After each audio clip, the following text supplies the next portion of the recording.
Good morning to all of you.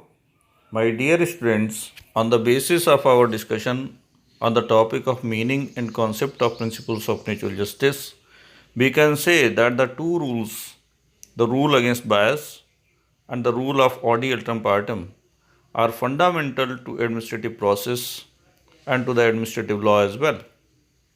Today, we are going to discuss the rule against bias. Friends, the rule against bias is an essential component of modern concept of natural justice and administrative law. This is one of the two pillars of natural justice. It is also important to see that hearing rule, that is audi alteram partem, governs the procedural aspect of decision making, and the bias rule, that is nemo judex in causa sua or nemo devit esse judex in propria causa, governs the attitude or state of mind of the person making the decision. The maxim nemo judex in causa sua or nemo devit esse judex in propria causa literally means that no one should be a judge in his own cause. It has also come to mean that a judge should be impartial and without any bias. It further means that judges, like Caesar's wife, should be above suspicion. This rule against bias is the rule of disqualification, which disqualifies an individual from acting as a judge if there is any likelihood of bias on his part. This rule of disqualification in the form of rule against bias is grounded on two important principles. Number one, no one should be a judge in his own cause. And number two, justice must not only be done but manifestly and undoubtedly be seen to be done. The requirement of this rule is that the judge must be impartial and must decide the case objectively on the basis of evidence on record and not on personal feelings and extraneous considerations or personal interest. It is true that a person cannot take objective decision in a case in which he has any kind of interest, because it is the human psychology that a person is always inclined towards his own interest, and it is the rarest of rare situations where people can take decision against their own interest. And therefore, the rule against bias strikes against those factors which may improperly influence a judge in reaching to the conclusion to make a decision in a particular case. Before going into the details of the rules against bias, it is necessary and important for us to understand the meaning of term bias, because only after properly understanding the meaning of bias we can really understand the rule and its application in the given situation. As to the meaning of bias, there are some relevant questions. Number one, is there any distinction in the meaning of prejudice and bias? And number two, whether any person having prejudice in his mind to a party to the case can be said to be biased? Friends, we all know the meaning of prejudice, that it means an predisposition, preconceived opinion, or an opinion formed in the mind beforehand, or a strong, unreasonable feeling of not liking or trusting somebody.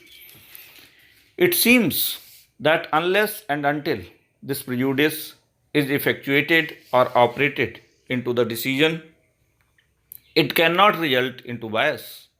It means that bias is the operative prejudice or functional prejudice. Such operative prejudice or bias may be the result of a preconceived opinion or a predisposition or a predetermination to decide a case in a particular manner, to the extent that it forecloses the mind of the decision maker or it does not leave the mind open. The dictionary meaning of bias also suggests that anything which tends or which may be regarded as tending to cause such person to decide a case otherwise on evidence must be held to be biased. It means that if there are factors which may influence the decision maker to improperly favor one party at the cost of the other party in dispute, the proceedings before the judge may be vitiated and he is said to be biased. In this sense, this rule against bias or the rule of disqualification fulfills two important purposes. Number one, it avoids the possibility of partial justice, and number two, it ensures public confidence in administrative adjudicatory process by giving effect to the principle that justice should not only be done but also seem to be done. We know that the minimum requirement of principles of natural justice is that the authority must be composed of impartial persons acting fairly without any prejudice and bias, and this rule ensures this minimum requirement of principles of natural justice. Thus, impartiality, objectivity, and public confidence provide the foundation on which the superstructure of rule against bias is built. The bias may manifest in many forms, and thus it may affect a decision in various ways. On the basis of nature and source of bias, it may be categorized into various kinds and can be given various nomenclatures. We can classify these categories of bias into following. Number 1, personal bias. Number 2, pecuniary bias. Number 3, subject matter bias. And this third one, that is subject matter bias, may further be classified into 4 subcategories. Number 1, partiality or connection with the issue. Number 2, departmental or official bias. Number 3, prior utterances or predetermination of issue. And number 3, acting under dictation. Friends, before going through the examples of cases under these different categories of bias, it is necessary for us to discuss two different tests which are applied by the courts in determining the cases of bias.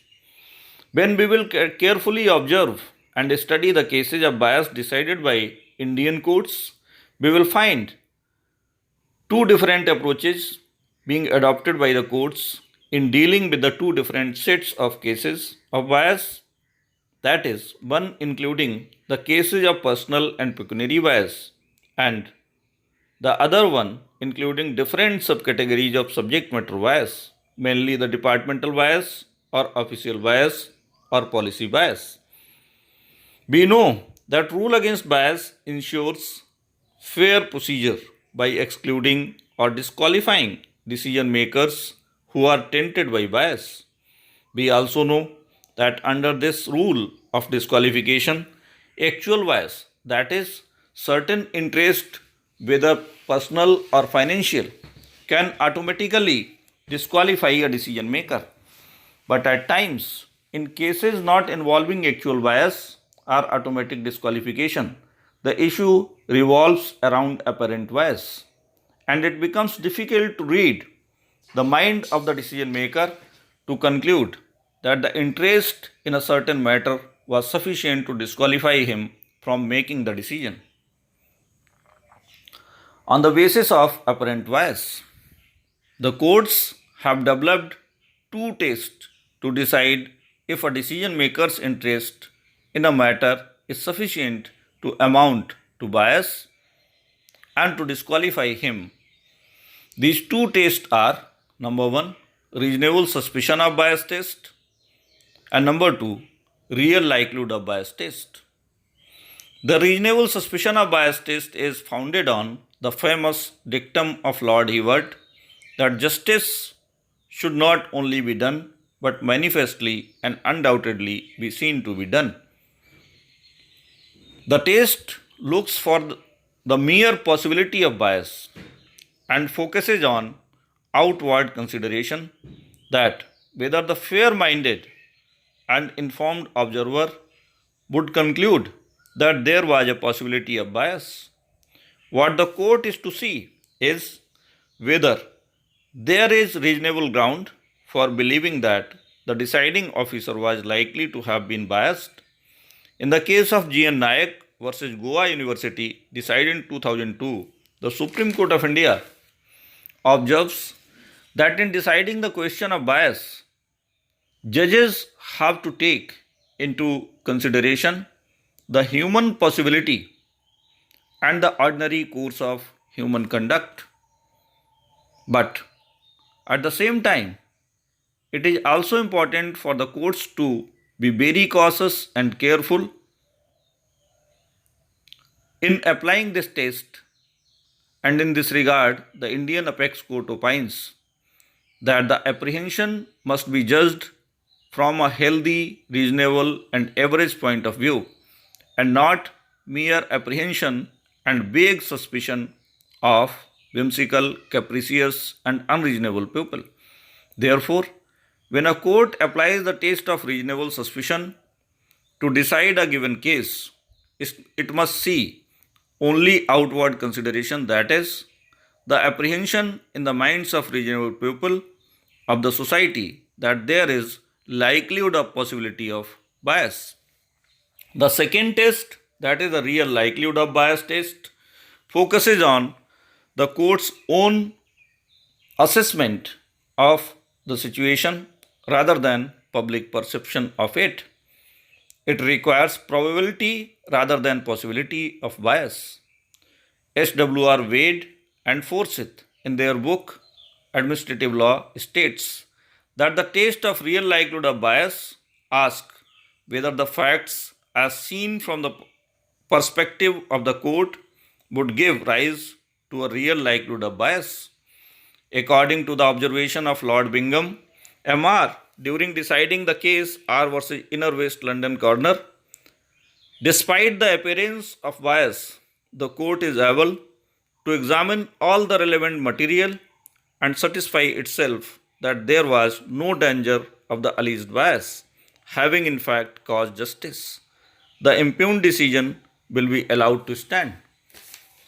It means that real likelihood of bias test focuses on court's own evaluation on basis of the material and facts produced before it. The court see the inward consideration, that is, the facts, material, and evidence before it in determining the case. And therefore, this test imposes heavier burden of proof on the person making allegation of bias. D. Smith explains the point of distinction in these two tests. He states that reasonable suspicion test looks mainly to outward appearance, whereas real likelihood test focuses on court's own evaluation of probabilities. Reasonable suspicion test seems to be broader than real likelihood of bias. Reasonable suspicion test depends on outward considerations, whereas real likelihood test depends on inward considerations. Reasonable suspicion test promotes public confidence in decision making process, whereas real likelihood of bias test improves the efficiency of administrative process. We know the rule against bias always involves these two competing values, that is, the public confidence and administrative efficiency. And these two tests strike the balance in these two competing values. Friends, though in England, the point of distinction in these two tests has been removed in the Lennon case in 1968, but in India, still the distinction we can see in the approach to be adopted by the court in deciding two different sets of cases which we have mentioned earlier. Thank you. We will discuss the position of these two tests in England and what is the approach of Indian courts in applying these two tests in different two sets of the cases of bias. Thank you.